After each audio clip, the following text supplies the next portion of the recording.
ఇక్కడికి వచ్చినటువంటి మీడియా మిత్రులకి, ఇక్కడికి వచ్చినటువంటి మా శివన్న గారికి, ఉపేంద్ర గారికి, మా డైరెక్టర్ గారికి, మా రమేష్ అన్నకి ఈ అవకాశం మాకు మైత్రికి ఇవ్వటం.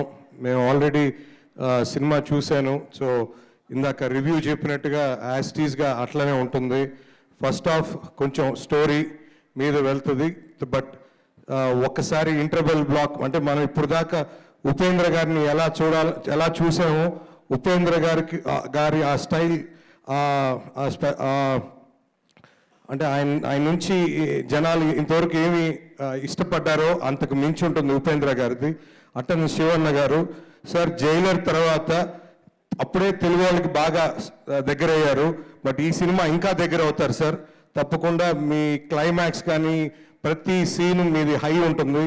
సో ఇంకా రాజ్బీ శెట్టి గారి గురించి చెప్పాలి, ఎమోషనల్గా చాలా బాగా చేశారు. సో ముగ్గురు already successful and very brilliant artist. So ఆ ముగ్గురు కలిస్తే ఒక సినిమా ఎంత బాగా న్యాచురల్గా చాలా మంచి మెసేజ్ కూడా ఉంటుంది ఈ సినిమా. తప్పకుండా ఈ జనరేషన్ తప్పకుండా ఈ సినిమా చూడాల్సిన ఎంతైనా అవసరం ఉంది. తప్పకుండా ఇది January 1st ఇన్ థియేటర్స్ తెలుగులో.